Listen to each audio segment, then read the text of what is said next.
Breaking news story on the rundown at this hour, and to continue to unpack the story for us, she joins us from the Teddy Bear Foundation, Shaheda Omar. As always, thanks very much, Shaheda, for coming into studio. I mean, just harrowing again to listen to all of that evidence, the judge going through it with a fine-tooth comb. We won't rehash it here again just because of the graphic detail. Did you get a sense there that the judge himself might have been getting a bit emotional, a bit overwhelmed?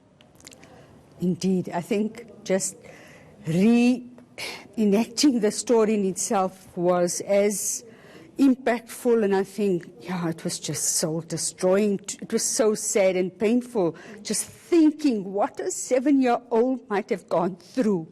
It is absolutely soul-destroying. And I mean, we're getting this judgment, this guilty decision on the rape charge in a couple of weeks that have changed the soul of our country, this renewed focus of the threat, the constant threat to our women and our children. What kind of message do you want to hear the court sending in terms of sentencing? Well, life sentence, no parole.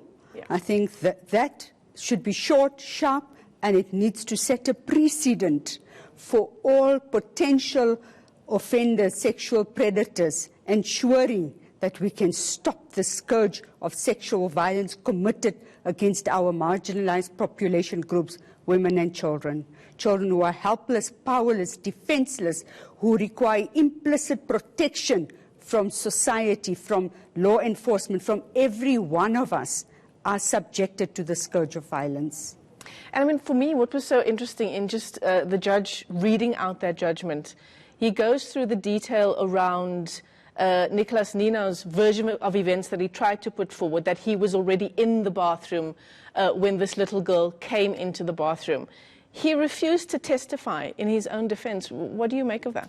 Well, this is typical, it's characteristic of your sexual predators, and using the cognitive distortions which he demonstrated, where he clearly said that he was there, the denial of responsibility. That sort of a moment of madness. No, but that she came in. Yes.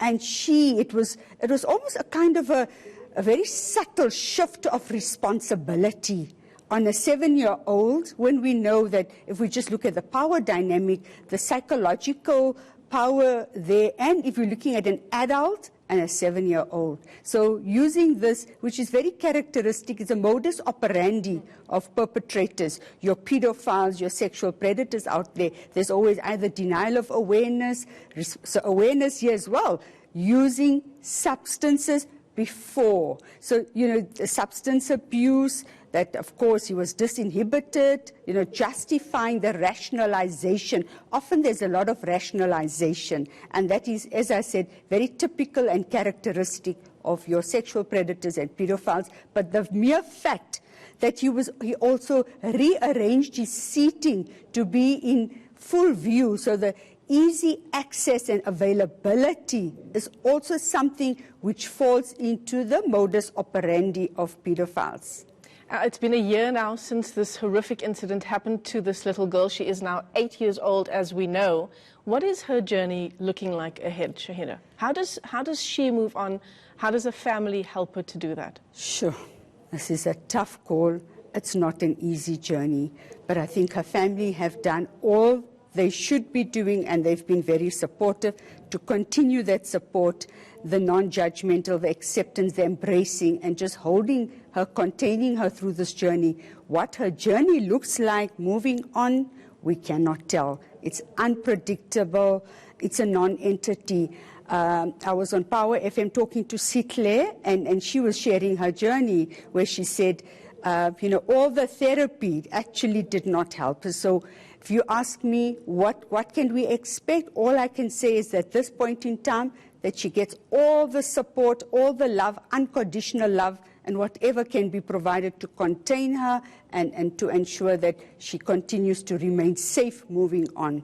But unfortunately, we cannot predict. We don't have a crystal ball in front of us to say she'll be fine, but we can say, we can speculate. People that have received positive interventions, support, yes, the wounds will disappear. The invisible scars do not go, I mean, those scars are invisible, they do not go away.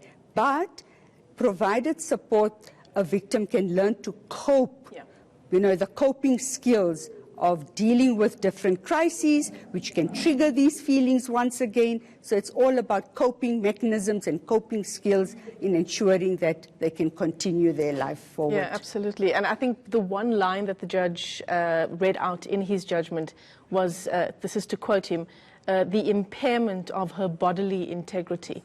And that just hits home, just what happened to this little girl. Thanks, as always, for coming into studio. Thank you. Shaheda Omar, as you know, is from the Teddy Bear Foundation.